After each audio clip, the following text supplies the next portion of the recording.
তো hey guys, good morning and welcome back to my channel. কেমন আছো তোমরা সবাই? আশা করি তোমরা সবাই ভালো আছো, সুস্থ আছো। আর আমরাও কিন্তু ভালো আছি আর সুস্থ আছি।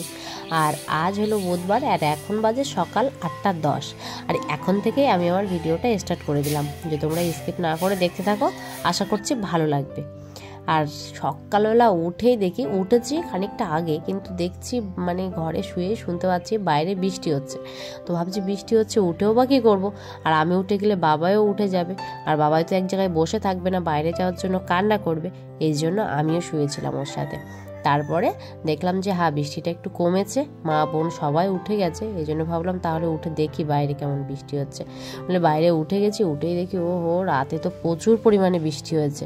আর কালকের যে মশালগুলো ছিল কিছুটা তো তোলা হয়েছিল, আর কিছুটা ভিজেই গেছে। তো কি করব, ভিজেই গেছে। রাতে কখন বৃষ্টি এসেছিলো সেভাবে ঘরে ছিলাম তো বুঝতেই পারিনি, হয়তো ঘুমিয়ে গেছিলাম সবাই। আর তারপরেই ঘরটা ঝাড়ু দিয়ে চলে এলাম একটু কফি বানাতে, যে বাইরে তো বেরোতেই পারবো না, তো একটু কফি বানাই। মানে ঘরের ভিতরেই থাকি, খাওয়া দাওয়া করি, এই আর কি। বৃষ্টি হলে তো বাইরে বেরোনোর কোনো প্রশ্নই ওঠে না, এই জন্য কফিটা বানিয়ে নিয়ে চলে এলাম। আর এরকম কফির সাথে কিন্তু পকোড়া হলে জাস্ট জমে যায়, কি বলবো। কিন্তু সকালবেলা একটু তো মেনটেন করতেই হবে। মাকে বলছিলাম, মা বললো এখন এই এত সকালবেলা পকোড়া খাস না, এতে গ্যাস হয়ে যাবে। ভাবলাম ঠিক আছে, তাহলে ঠিকই বলছে। আর এদিকে বাবাই কিন্তু খেলা করতে বসে গেছে, আর ওকেও অলরেডি আমরা কফি খাওয়া হয়ে গেছে, বাবাকে দুধ খাওয়ানো কমপ্লিট হয়ে গেছে।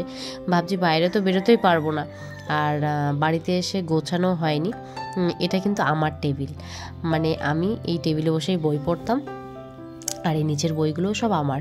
আর ভাইয়ের আর বোনের কিন্তু ও ঘরে আছে, ওই ঘরে ওদের জন্য আলাদা আলমারি করা, সেখানে ওরা বই রাখে। আর আমার বইগুলো সব এখানেই থাকতো, আর এই জন্য আমিও এখানে বসেই বই পড়তাম। আর ভাবছি তাহলে এটাও একটু সাফ করি, ঘরে বসে বসে কী করব, আর তোমাদের সাথে একটু শেয়ার করি। তো দেখো, এগুলো দেখতে গেলে পুরনো অনেক কিছু কথাও মনে পড়ে যায়। তো আগে এই টেবিলটা এত পরিমাণে নোংরা হয়েছে, আর এত পরিমাণে মানে রোজ মুছলেও যে কী করে ধুলো পড়ে যায় তো বুঝতে পারি না। ওপরটা মুছে নিই, বাট নিচেগুলো একদমই মানে পরিষ্কার করা হয়নি। এই জন্য ভাবলাম তাহলে করে নিই। আর বইগুলোই দেখছি সব ধুলো জমে গেছে। আর ওদিকে বাবাই ওপরে বসে বসে খেলা করছে, আর একবার ওর হাত থেকে কিছু জিনিস নিয়ে নিচ্ছি, আবার বই নেবে এই করে কান্না করছে। আর তারপরে দেখো, এই যে বইগুলো দেখছো না, এগুলো সব আমার বিএ আর এর বই এইখানে। আর তাছাড়া যেগুলো 11-12 থাকে সেগুলো কিন্তু আর কিছু নেই, হয়তো 2-1টা আছে, যেগুলো তোমার ওই সহায়িকা যেগুলো ছিল সেইগুলো আছে। আর তাছাড়া তো সেভাবে কিছু থাকে না। আর যখনই আমরা বিএ এতে উঠে যাই তখনও কিন্তু আমাদের অনেকটা বই আর থাকে না, কিছুটা জেরক্স, কিছুটা বই, এই। আর দেখো, এদিকে কিন্তু আমি মুছছিলাম, আর সাথে ওদিকে গান চলছিল। আর আমার কিন্তু গান শুনতে শুনতে কাজ করতে ভীষণ ভালো লাগে, কি বলবো। মানে কাজটা করতেও বেশ মনটাও খুশি হয়ে যায়। এই জন্য গান চালিয়ে মুখে গান করছিলাম, আর সাথে এগুলো পরিষ্কার করছিলাম। আর বাবাও খেলা করছিল, আর মা ওদিকে করছে রান্না। আর ভাই গেছে পড়তে, বোন গেছে পড়াতে, যে কেউই বাড়ি নেই। আর এই জন্য আমিও এই কাজটা করছি বসে বসে। আর ভাবছি তোমাদের সাথেও একটু শেয়ার করি, যে তোমরাও একটু দেখবে, আমারও ভালো লাগবে, তোমাদেরও ভালো লাগবে আশা করছি। আর যারা এতক্ষণ ধরে ভিডিওটা দেখছো, তাড়াতাড়ি একটা লাইক করে দাও তো, কেমন লাগছে ভিডিওটা, আর একটা কমেন্ট করে দিও, তাহলে আমি বুঝতে পারবো। আর এদিকে দেখো, এই যে বইগুলো দেখলে না, এটা কিন্তু আমার মাধ্যমিকের বই। এই যে বাংলা সহায়িকা অমল পালের, তখন আমি মাধ্যমিক দিয়েছিলাম, তখন এই সহায়িকাটাও উঠেছিল, এটা তখনকার বই। আর এটাও সংস্কৃত বই, এটা হচ্ছে তোমার আমার বিএ হয়তো ফার্স্ট ইয়ারের বই ছিল ওটা। আর তারপরে এই যে খাতাটা দেখছো না, লাল খাতাটা গুছিয়ে রাখছি, আবার একটু ঝেড়ে নিচ্ছি। এই খাতাটা কিন্তু আমি যখন ছোট ছিলাম বাবাকে দেখতাম, বাপি এটা পরিষ্কার করে করে রেখে দিত। আমি কিন্তু বাবাকে বাপিই বলি, এই জন্য বাপি হয়ে যাচ্ছে। যে আমি এইটা দেখতাম, বাপি ব্যবসা করতো তখন, তো ব্যবসার সমস্ত কিছু। আবার বাবার একটা ডায়েরি লেখারও অভ্যাস ছিল, এই জন্য ওই ডায়েরি লিখতো, আর ওইটার ভিতরে লিখে দিত। বাট আমি ওটা স্মৃতি হিসেবে রেখে দিয়েছি, ভালো লাগে পুরনো কিছু কিছু স্মৃতি রেখে দিতে। যে খাতাটা দেখি যে মনে পড়ে, ওর ভিতরে সব কিছু বাপির ডায়েরি, বাপির সব কিছু লেখা রয়েছে, এই জন্য। আর এই যে বইগুলো দেখছো না, এগুলো কিন্তু আমার এর বই। আমি যখন এমএ করেছিলাম রবীন্দ্রভারতী ইউনিভার্সিটিতে, তখনই কিন্তু এই বইগুলো আমার ওখান থেকেই দিয়েছিল, কলেজ থেকে দিয়েছিল। 6-7টা পেপার, 6টা পেপারের বই দিয়েছিল। আর সেগুলোও কিন্তু এখানে রয়েছে, খুব যত্ন করে রেখে দিয়েছে। আর বইগুলো যেমন নতুন ছিল এখনও ঠিক সেরকমই নতুন আছে। আর বাবাই হওয়ার কিছুদিন আগেই কিন্তু আমি এক্সামও দিয়েছিলাম, এখানে ফর্ম ভরেছিলাম, যে সেই সবের যেসব বই ছিল, SBI-এর একটা, গ্রুপ ডি এর, যে সেই বইগুলো সব এখানে যত্ন করে রেখে দিয়েছি। আর এখানে রাখলে না আমার হারানোর কোনো ভয় থাকে না। আর ভাই বোনের যেগুলো থাকে ওই পাশে রাখলে তো সব একসাথে গুলিয়ে যাবে, এই জন্য কে কোথা থেকে নিয়ে নেবে, এই জন্য আমি আমার বইগুলো আমার টেবিলেই রেখে দিয়েছি, সেইভাবেই থাকে আমার।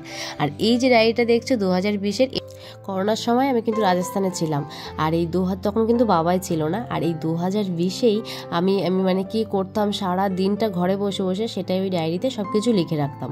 আর ওই যে ডায়েরিটা দেখলে লাল কালারের, যেটা আমি মুছে রেখে দিলাম, ওটা কিন্তু বাপির ডায়েরি। বাপি ডায়েরি লিখতো। বাপি যখন আগের বার বাইরে গেছিলো, বাড়িতে এসেছিলো, তখন এই ডায়েরিটা রেখে গেছিলো। ডায়েরিটা ফুল ভরে গেছে, আবার একটা নতুন ডায়েরি নিয়ে গেছে যাওয়ার জন্য, কারণ বাপিরও একটা অভ্যাস আছে ডায়েরি লেখার। আর এই যে বইটা দেখো, এটা হচ্ছে রজনী। আমি যখন মাধ্যমিক পাশ করেছিলাম তখন তখন তো মাধ্যমিক এক্সাম দেওয়ার পরে 2-3 মাস ছুটি থাকে, তখন আমি এই গল্পের বইগুলো পড়তাম। আমার বেশ ভালো লাগে, ভীষণ ভালো লাগে বলতে পারো। সেই সময় আমি ওই গল্পের বইগুলো পড়েই আমি আমার টাইমটা পাস করতাম। আর এতক্ষণ ধরে তোমাদের সাথে কথা বলতে বলতে আমি কিন্তু কি বলবো, আমি যেন আমার সেই লাইফটা, সেই কলেজ লাইফে ফিরে গেছি। সেই কথাগুলো মনে পড়ছে, কী করছিলাম না করতাম, সেইগুলোই কিন্তু সব মনে পড়ে যাচ্ছিলো। তো কি ভালো মাঝে মাঝে মনে হয়, এখনই মনে হচ্ছে যেন ওই লাইফটা যদি আবার ফিরে যেতে পারতাম। কিন্তু বলো, আমরা চাইলেই তো সব কিছু আর হবে না, এটাই আর কি। আর এইগুলো এইভাবে গুছিয়ে রাখতেও, বইগুলো এইভাবে গুছিয়ে রাখতেও ভালো লাগে। আর এদিকে দেখো এই ফুলদানিটাও, উপরে আরও 2-1টা জিনিস ছিল, কিন্তু সব না রাখতে পারিনি। তার কারণ বাবাই না শুধু টানে আর সব ফেলে দেয়।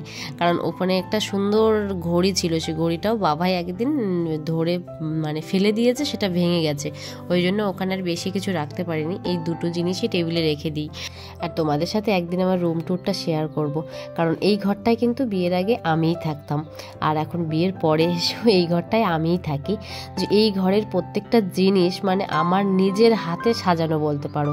এই জন্য আমার এই ঘরটা খুবই পছন্দের, যে একদিন তোমাদের সাথে শেয়ার করব। আর ভাবলাম তাহলে এই কাজটাও একটু মুছে দিই। আর এই শোকেসটা কিন্তু আমাদের অনেক পুরনো শোকেস, তখন আমি ওই ক্লাস 9 থেকে হয়তো 10-এ উঠেছি মেবি, তখন এই শোকেসটা নেওয়া হয়েছিল। আর এটাও সেই জন্য, এটাও আমার খুব পছন্দের জিনিস। আগে সব আরও ভালো করে সাজানো ছিল, কিন্তু এখন তো সেভাবে অতটাও সাজানো নেই, কারণ মা অতটা পারে না। আর বোনও ভীষণ পরিমাণে ব্যস্ত থাকে, যেই জন্য বোনও অতটা করতে পারে না, কিন্তু যতটা পারে রাখার চেষ্টা করে গুছিয়ে, এই আর কি। আর তারপর দেখো, এদিকে মুছেই না একটা জিনিস হাতে পেয়ে গেলাম। বুঝতে পারছো এটা কি জিনিস? এটা আমার জীবনের খুবই একটা মূল্যবান জিনিস বলতে পারো। কারণ এটা হচ্ছে, আমি কিন্তু আমাদের দুজনের কিন্তু লাভ ম্যারেজ, সেই গল্পটাও তোমাদের সাথে করব। কিন্তু দেখো, এই ডায়েরিটা যেদিন আমি আমার রাজেশের সাথে প্রথম দেখা হয়েছিল, সেদিন এই ডায়েরিটাও আমাকে গিফট করেছিল। আর দেখো, ডায়েরির এই ওপরে কিন্তু লিখে রেখেছে যে এরকম, আমি তোমাকে ভালোবাসি, এটা ওটা ডায়েরিতে যেমন লেখে, এই আর কি। তো ওর নিজের হাতেই এটা লিখে ও আমাকে এই ডায়েরিটা আমাকে গিফট করেছিল। আর এই জন্য এই ডায়েরিটা কিন্তু খুব যত্ন করে আমি রেখে দিয়েছি। তখন ছিল 2015 সাল। আর তারপরে দেখো, এই যে আমরা 2021-এ বোনকে নিয়ে গেছিলাম রাজস্থানে। নিয়ে যাওয়ার পরে আমরা সব একসাথে কেল্লাতে ঘুরতে গেছিলাম, আর অনেক জায়গায়, প্রচুর জায়গায় গেছিলাম ঘুরতে সবাই মিলে। রাজস্থানের যে ফেমাস জায়গাগুলো ঘুরতে গেছিলাম, আর সেই জায়গারই কিছু স্মৃতি এইভাবে তুলে রাখা হয়েছে। তো চলো তাহলে, এই ডায়েরিটা দেখেও আমার কিছু পুরনো প্রেমের স্মৃতি বলতে পারো মনে পড়ে গেল। তো আজকের মতো ভিডিওটা এখানেই শেষ করি। ভালো লাগলে প্লিজ একটু লাইক, শেয়ার, সাবস্ক্রাইব করে দিও। আজকের মতো চলো তাহলে, টাটা।